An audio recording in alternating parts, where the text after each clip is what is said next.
Accounting standard की जिन लोगों की पहली क्लास, यदि मैं उन लोगों से एक एज ए लेमैन, एक आम व्यक्ति, आम कॉमर्स के स्टूडेंट के नाते पूछूं, आवाज आवाज बंद करो।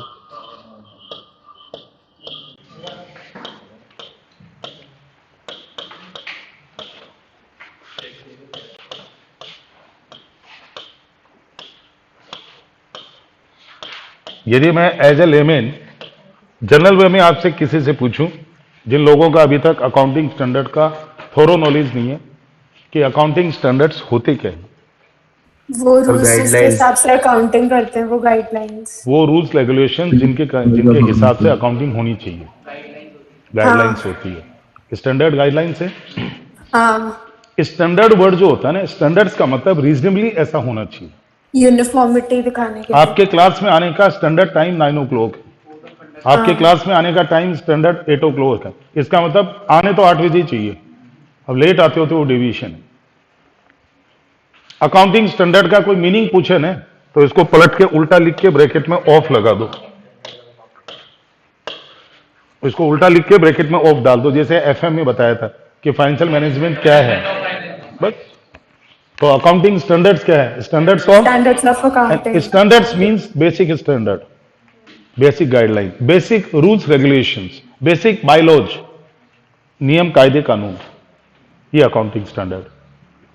इंडिया में 21 अप्रैल 1977 को, 21 अप्रैल 1977, इस तारीख को आईसीएआई ने अपने अंडर में, अपने बैनर के नीचे एक बोर्ड कॉन्स्टिट्यूट किया था जिसका नाम रखा था एएसबी। जैसे आज आपके एजुकेशन बोर्ड नहीं होते है ना, central board of secondary education, Rajasthan board of secondary education पढ़ती हो ना आप लोग, ये भी एक बोर्ड है, अकाउंटिंग स्टैंडर्ड बोर्ड। और इसमें बहुत सारे लोगों को नॉमिनेट किया, देश की ऊंची ऊंची हस्तियां, finance ministry, income tax department, ICI, आपका cost accounting institute, company secretary institute, आपके agriculture department, ASSOCHAM, chamber of commerce, ministry of commerce, इन ऐसे ऊंचे ऊंचे लोगों की भर्ती करी उसमें जो नॉलेजेबल है, और उनके नॉमिनेशंस इसमें फिट किए। जैसे आज वो फिल्म फेयर अवार्ड वगैरह मिलते हैं तो उसमें जूरी होती है ना बनी हुई पूरी, एक टीम बनी जो डिसाइड करती है किसको देना है। ऐसे अकाउंटिंग स्टैंडर्ड बोर्ड का अच्छा खासा ब्रेन बेस्ड कॉन्स्टिट्यूशन डेवलप किया, और इस अकाउंटिंग स्टैंडर्ड को आईसीआई ने काम सौंपा कि आज और अब से 21 अप्रैल 1977 के बाद भारत में अकाउंटेंसी से जुड़े हुए, अकाउंटिंग ट्रीटमेंट से जुड़े हुए कोई भी मुद्दे, हॉट इश्यूज, जिनमें कॉन्फ्लिक्ट ऑफ ओपिनियन, आपस में मतभेद, लोगों की राय एक नहीं है, आपस में झगड़ रहे हैं, लड़ रहे हैं, चार्टर्ड अकाउंटेंट आपस में किसी बात को लेके डिफरेंस ऑफ ओपिनियन है, आप उन पे स्टैंडर्ड गाइडलाइंस बनाओगे। इस एएसबी ने 1979 से लेके, हालांकि 1977 में ये एएसबी कॉन्स्टिट्यूट हुआ था बोर्ड, लेकिन 1979 से लेके 2011 तक एएस 1 से लेके एएस 31 ये सीरीज जारी करी। अकाउंटिंग स्टैंडर्ड 1 से लेके अकाउंटिंग स्टैंडर्ड 31 तक 31 accounting standard year by year ये देते ही आए। कभी इन्वेंट्री वैल्यूएशन, कभी कैश फ्लो स्टेटमेंट, कभी डेप्रिसिएशन अकाउंटिंग, कभी फिक्स असेट की अकाउंटिंग, कभी इंटेंजिबल असेट की अकाउंटिंग, कभी रिटायरमेंट बेनिफिट की अकाउंटिंग, कभी इंटरेस्ट की अकाउंटिंग, लाइन लगा के एएस देते गए। 31 एएस, बल्कि 32, 31 ही नहीं, 32 एएस। हालांकि इस 32 में से एएस 6 ओल्ड और एएस 10 ओल्ड, ये दोनों 2016 में मर्ज होकर न्यू एएस 10 पीपीई के नाम से आ गया। अब आप इनमें से जो पुराना एएस 6 और 10 इस फॉर्मेट में पढ़ोगे, और इसलिए वो दोनों इसमें मिक्स हो गए हैं। Now as 6 old depreciation accounting, as 10 old accounting for fixed asset no longer applicable. AS10 new revised PPE that is applicable right now. Property, plant, Equipment. Similarly, old AS8 expenditure on scientific research has been shifted in ES 26, intangible assets. Now ES 8 is no longer applicable. ES 6 is applicable right now. वो expenses on scientific research, research and development. इसके पेरा इसमें पढ़ोगे आप, इसकी content इसमें आ गई. Now this is not applicable. These are not applicable. Similarly, ES 30, 31, 32. ये 3 ES. इंडिया इसमें चले गए। Ind AS 32, 107, 109 इसमें शिफ्ट हो गए. Now they are no longer applicable. ये धीरे धीरे धीरे आज तक एएस में ये चेंज हुए हैं. अब आप एएस 1 से 32 में से 6, 10, 8 और ये 3 ये 6 नहीं पढ़ोगे. ये 6 हट गए परमानेंट. अब 31 में से 32 में से 6 गए, बचे 26. 26 में से 21 आपके कोर्स में, 5 फाइनल में जो मोटे मोटे तगड़े तगड़े, बाकी आपके लेवल के. अब वो आ रहे हैं इस पे अभी. 77 से 2011 तक, 2011 तक ये अकाउंटिंग स्टैंडर्ड बोर्ड एएस देता गया. इनको बोला जाता है existing as, existing accounting standards. और कुछ लोग तो इनको नाम देते हैं जो आप लोग कभी पढ़ते हो,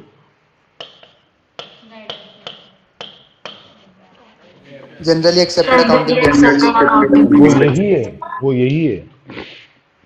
इन्हीं को लोग कैप बोलते हैं, कुछ लोग गाप बोलते हैं. वो प्रोनाउंस करने का तरीका सब GAAP तो गाप होता है, कुछ लोग गैप बोलते हैं.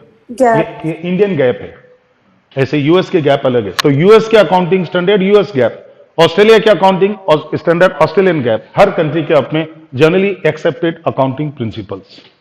ये थे पुराने एएस जो आईसीआई ने आज तक एएसपी के थ्रू दिए. 2011 के बाद में अकाउंटिंग स्टैंडर्ड की कमान संभाल ली थी. 2011 से MCA, ministry of corporate affairs, उसने इंड एएस देने स्टार्ट कर दी. पूरा नाम है Indian accounting standard. Indian accounting short standard. में लोग इंडियस बोलते हैं. ऐसी जरूरत क्यों पड़ी, ये एमसीए को ये अकाउंटिंग स्टैंडर्ड क्यों जारी करने पड़े, उसका एक कारण था. 2011 से पहले, this is early to 2011, international accounting standard board, उसके आगे आई लग गया है.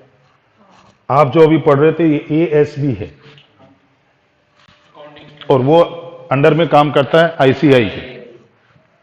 इसके आगे आई लग गया है, इंटरनेशनल अकाउंटिंग स्टैंडर्ड बोर्ड. इसके पहले आते थे आईएएस, इंटरनेशनल अकाउंटिंग स्टैंडर्ड्स. और बाद में इस इंटरनेशनल बोर्ड ने इंटरनेशनल अकाउंटिंग स्टैंडर्ड को हटा के उसकी जगह चालू कर दी IFRS, international financial reporting standards. और इस इंटरनेशनल बोर्ड ने दुनिया जहां के कंट्रीज को न्योता दिया, आप भी इनको अपनाओ, because you are now coming to global scenario. आप पूरे दुनिया के इकोनॉमिक्स के हिस्से बन चुके हो. You are a big country और आप दुनिया जहां से बिजनेस करते हो, दुनिया जहां में आपके इन्वेस्टर फैले पड़े हैं, पूरी दुनिया में अकाउंटेंसी का प्लेटफॉर्म एक ही होना चाहिए. तो आप इसके मेंबर बनो और अपने अपने देश में आईएफआरएस लगाना चालू करो. इनको सबको हटाओ. भारत सरकार ने कहा ना जी ना, बहुत बड़ी इकोनॉमी है हमारी, हम भी दुनिया की 5वीं इकोनॉमी की तरफ बढ़ रहे हैं, 5th बिगर इकोनॉमी में आ रहे हैं हम भी. सॉरी. यूएस ने कहा सॉरी, नंबर 1 इकोनॉमी होने के बावजूद अमेरिका ने मना कर दिया, no we are not going to apply this. हम तो हमारी यूएस गैप ही कंटिन्यू करेंगे, क्योंकि ये इंटरनेशनल अकाउंटिंग स्टैंडर्ड बोर्ड बना हुआ है England and Wales, institute of chartered accountant of England and Wales, वहां बना हुआ है. यूरोपियन कंट्रीज इसके मेंबर. यूएस ने मना कर दिया, हम नहीं बनेंगे, हम हमारे देश में आईएफआरएस लागू नहीं करेंगे. इंडिया और यूएस ये दोनों कंट्री आईएफआरएस के दूर हो गए और अपने अपने अकाउंटिंग स्टैंडर्ड निकाल दिए. तो भारत सरकार ने जैसे आईएफआरएस को ठुकराया, तो हमारे देश के कॉर्पोरेट्स ने सरकार से पूछा, साहब यदि हम ये नहीं अपनाएंगे तो दुनिया जहां में हमारे जो फाइनेंशियल स्टेटमेंट जाएंगे, रिपोर्टिंग करेंगे, तो हम तो फिर दुनिया के स्तर पे मैच ही नहीं करेंगे. बोला चिंता मत करो, हमारी तो आदत है ना कॉपी करने की, हम इनको कन्वर्ट कर देते हैं इसमें। तो इंडियस है क्या? IFRS का इंडियन वर्जन, इंडियन वर्जन। ये वाले, ये जो इंडियस है ना, ये IFRS का इंडियन वर्जन, देसी वर्जन। हम लोग इंडियस पढ़ रहे हैं, 99% यू मान लो IFRS ही पढ़ रहे हैं। थोड़ा सा माइल्ड है बस, इतना टफ नहीं है, इतना मुश्किल नहीं है। अब आप इंडियस पढ़ोगे और उसके बाद IFRS पढ़ोगे ना, आपको केवल 19-20 का फर्क महसूस होगा। लेकिन जब AS पढ़ के इंडियस पढ़ोगे तो 19 और 30 का फर्क महसूस होगा, मतलब बहुत ज्यादा गैप है। तो अब स्टूडेंट के लिए इंस्टीट्यूट ने तय किया कि AS तो देते हैं इंटर के कोर्स में, इंडियस देते हैं फाइनल के कोर्स में, और IFRS देते हैं प्रैक्टिस के कोर्स में। जब प्रैक्टिस करोगे तब, जब आप इंटरनेशनल क्लाइंट को अपनाओगे तब। इंटरनेशनल प्रैक्टिस करो या इंटरनेशनल कंपनीज को ज्वाइन करो, मल्टीनेशनल्स को ज्वाइन करो। आज आप आर्टिकलशिप के लिए बिग 4 में जाओगे तो आपको IFRS की नॉलेज वहां चाहिएगी। या आप यदि प्रैक्टिस कल को करो, बड़े क्लाइंट आपके दुनिया जहां के क्लाइंट है, क्योंकि अब तो अमेरिका भी IFRS पे शिफ्ट हो चुका है, अब तो वो भी अपना चुका है। दुनिया के 140 कंट्री से ज्यादा IFRS अपना चुका है। इंटरनेशनल फाइनेंशियल रिपोर्टिंग स्टैंडर्ड्स, ये अकाउंटिंग स्टैंडर्ड नहीं, रिपोर्टिंग स्टैंडर्ड है। क्योंकि अभी आपके सब्जेक्ट का नाम है अकाउंटिंग, फाइनल में आएगा फाइनेंशियल रिपोर्टिंग, तो रिपोर्टिंग स्टैंडर्ड है। How to report your financial statement, उसको रिपोर्टिंग कहते हैं। ये इसका एक छोटा सा बैकग्राउंड है। तो अभी आप न तो IFRS पढ़ रहे हो न इंडियस पढ़ रहे हो, जबकि अभी एग्जिस्टिंग AS पढ़ रहे हो। और वो एग्जिस्टिंग AS किसकी प्रॉपर्टी है? Accounting standard board. और अकाउंटिंग स्टैंडर्ड बोर्ड किसकी बॉडी है? ICAI। तो अब इसके लिए एक AS आज हम चालू कर रहे हैं जो आपका अच्छा खासा पढ़ा हुआ है, मना तो कर नहीं सकते। अभी Yes. फाउंडेशन में इन्वेंट्री का चैप्टर पढ़ के आयो, इन्वेंट्रीज। याद करो। हाँ सर। यस अब- और मना करोगे तो अभी रिजल्ट आना बाकी है, हाँ सर। ठीक है। अब इन्वेंट्री वैल्यूएशन में आप आज तक सुनते पढ़ते आ रहे हो 11वीं क्लास से, inventories are valued at cost और NRV whichever is Whichever is less। वो इसी AS का कायदा है। और इस AS ने इन्वेंट्री का कॉस्ट डिटर्मिनेशन, NRV डिटर्मिनेशन, ये जो दो पिलर है इन्वेंट्री के, उस पे पूरा अकाउंटिंग स्टैंडर्ड बना हुआ है। How to determine NRV of inventory, how to determine cost of inventory, उस पे बेस्ड है ये चैप्टर। तो ये आप लोगों के BCom फर्स्ट ईयर में भी है, CA इंटर में भी है, CA फाइनल में भी है। अब इतना मान के चलना, जो AS आज पढ़ रहे हो ना, फाइनल में ये थोड़ा बड़ा रूप लेके आएंगे, बाकी होंगे बेसिक्स तो यही होंगे। फाइनल में भी इन्वेंट्री वैल्यूएशन का AS पढ़ोगे, इंडियस पढ़ोगे, IFRS भी पढ़ोगे तो वो भी इन्वेंट्री वैल्यूएशन ही है, बस थोड़े लेवल चेंज होता जाएगा, हल्का सा ऊपर चढ़ते जाओगे। अब आज हम इन्वेंट्री वैल्यूएशन की अब बात करें, तो अपनी अपनी कॉपी में हेडिंग लगा दो, वैल्यूएशन ऑफ इन्वेंट्री। हाँ जी, नई कॉपी बनेगी बिल्कुल। आज तो उतार लो, कोई बात नहीं, आज तो मैं ज्यादा नहीं लिखवाऊंगा, समझाऊंगा। क्वेश्चंस करोगे, प्रैक्टिकल्स तो, और इवन थ्योरी भी। अब AS की कॉपी आज, अभी तो आप लोग यहाँ आ गए, वो तो घर बैठे, वरना आज दिन में जाके कॉपीज परचेज कर लेना। इसका रजिस्टर अलग होगा, बिल्कुल नहीं, एक में रखो, एक में रखो, कोई इशू नहीं। थ्योरी वैसे क्या, मैंने जो बुक आपको दी है ना, ये क्लास नोट्स है, ये जो मैं क्लास में लिखवाता हूँ बोल बोल के, वही चीज मैंने टाइप करवा ली। किसी बच्चे का रजिस्टर लिया आज के काफी साल पहले और उसको टाइप करा लिया, और उसने बहुत अच्छे से नोट्स बनवाई। जैसे मैं आपको रोमन नंबर डाल डाल के नहीं लिखवाता हूँ। अब आप देखो उसका रोमन नंबर 1 क्या है, ये पढ़ा है ना। उसके बाद देखो रोमन नंबर 2 क्या है, रोमन 3, इसको रोमन 4, और सबसे बड़ा पार्ट, हर AS 6 हिस्सों में बटा हुआ है, 6 पार्ट्स में बटा हुआ है। Part 1 applicability, part 2 objective, part 3 scope, part 4 definitions of the various terms used in this AS, part 5 explanation of that accounting standard, 6 number is disclosure requirement। आप जैसे एंड के पेज पे जाके देखो, डिस्क्लोजर रिक्वायरमेंट होगी।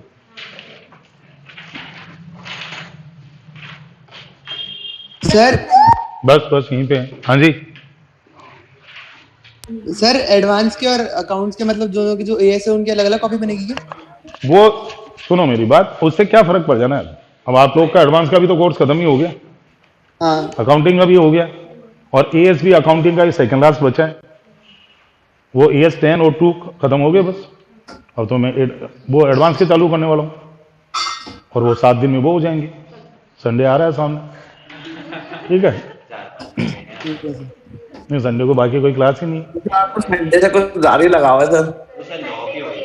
लोग की हो जाएगी, बाकी दीपक की नहीं है। मेन तो दीपक का टाइम मुझे मिल जाएगा ना। दो सर ढाई दीपक सर के जाइए सर, वो वाला टाइम लगाता हुआ है ना इको का। देखो अभी आगे बात करेंगे, आज तो बुधवार है ना, अभी 3 दिन बीच में, सैटरडे को करेंगे नहीं, अभी टेंशन में आ जाओगे। चलो अब देखो, हर एएस में ये पार्ट्स है। आप चाहो तो इसी एएस के आगे पेजेस पे जाओगे ना, जहां क्वेश्चन चालू हो गए, वहां देखो डिस्क्लोजर रिक्वायरमेंट 19 नंबर पेज। ये एएस का सिस्टम ही ऐसा है। आप कल को इंडियस भी पढ़ोगे तो ऐसे ही पढ़ोगे, फाइनल में आओगे तो इंडियस भी आपको यूं ही पढ़ाए जाएंगे। Applicability, objective, scope, definition, explanation, disclosure. IFRS भी कभी पढ़ोगे तो सिस्टम यही है। तो अभी 1 बाय 1 टॉपिक चलेंगे हम। ये एएस किन पे लागू होता है, कब से लागू हुआ, बाय नेचर क्या है। एप्लीकेबिलिटी में 3 बातें आती है कि वो अकाउंटिंग स्टैंडर्ड कब से शुरू हुआ, उसकी इफेक्टिव डेट क्या है। जैसे आपने इनकम टैक्स जीएसटी पढ़ रहे हो तो इंडिया में जीएसटी 1 जुलाई 2017 से लागू हुआ। इनकम टैक्स एक्ट बना 1961 में, लेकिन लागू हुआ 1 जुलाई 1962 से, बल्कि 1 अप्रैल 62 से, अप्रैल में होता सर। अप्रैल 1962। तो जैसे एक्ट लागू होने की डेट तय होती है, उसको एप्लीकेबिलिटी डेट कहते हैं, इफेक्टिव डेट। एएस की भी इफेक्टिव डेट होती है। कुछ एएस बन पहले जाते हैं, लेकिन तब तक जब तक लोग मेच्योर नहीं होते तब तक उसको कंपलसरी नहीं किया जाता है। उसको बोलते हैं accounting standard is recommendatory in nature. You are recommended, you are advised, you are suggested to use these rules while you are accounting. Even if you are not using, it's okay, no issue. आपको helmet पहनना चाहिए, घर से निकलते ही seat belt लगाना चाहिए। नहीं लगा रहे हो, नहीं पहन रहे हो, कोई बात, बाद में बात करेंगे, है ना। पुलिस वाला देखेगा, बगल में डाल के रखोगे, टोपी टांकी, गया, वापस निकाल लिया। ये अकाउंटिंग स्टैंडर्ड में भी लोग ऐसे ही करते हैं। जब ईयर एंड आता है, ऑडिटर आते हैं, ऑडिटर से घबरा के अकाउंटेंट फटाफट सुधार करता है बुक्स। अब ये ऑडिटर चिल्लाएंगे, देखो मैंने क्या कर रखा, सारा गड़बड़ झाला। वो बेचारा उस समय फिर भी उससे पूरा प्यूरिफिकेशन नहीं होता। You are the auditor. आप ऑडिट करोगे तो आपको बुक्स ऑफ अकाउंट्स की प्योरिटी, शुद्धता, सत्यता, ट्रू एंड फेयरनेस जांचनी पड़ती है ऑडिटर को। ऑडिटर वो छलनी है जो आपके पूरी मिट्टी को छान के और उसका जो कचरा वो अलग फेंकेगा और अच्छी मिट्टी अलग डालेगा। वो ऑडिटर है। आपको बुक्स ऑफ अकाउंट्स का प्यूरिफिकेशन करना, उस समय आपको ये नॉलेज काम आएगी। आप जब अभी इंटर्नशिप में जाओगे तो अकाउंटिंग स्टैंडर्ड, आपके टैक्सेशन नॉलेज, अकाउंटिंग नॉलेज, ये ऑडिट के दौरान काम आएगी सब। तो इस एएस का एप्लीकेबिलिटी की बात करो तो ये एएस बन तो गया था 1999 में और ये लागू हुआ था 1 अप्रैल 1999, और ये तो रिवाइज हुआ था। ओरिजिनली ये एएस 1981 में आया था, 1981 में, और उसके बाद चलता रहा। 18 साल बाद फिर चेंज हो गया, क्योंकि जैसे कानून बदलता, लॉ बदलते हैं, सेक्शंस बदलती है, ऐसे अकाउंटिंग स्टैंडर्ड भी एक चेंजिंग सिनेरियो है। 18 इतना माहौल बदल गया दुनिया का कि अकाउंटिंग स्टैंडर्ड 2 को बदलना पड़ा और इसको रिवाइज करके नया एएस सामने आया और ये अप्रैल 1999 से लागू हुआ। और उसके बाद 2002 में तो ये फिर बदल गया था, 2002 नहीं, 2012-13 के आसपास। और उसके बाद न्यू एएस 2 और आ गया था, बट वो मिनिस्ट्री में जाके अटक गया, क्योंकि कोई भी एएस मिनिस्ट्री से पास होके आते हैं, क्योंकि आईसीआई एमसीए का पार्ट है। मिनिस्ट्री ने रोक लिया, पता नहीं उसमें क्या कारण था, वरना वो एएस हमारी जनरल में तो आ गया था।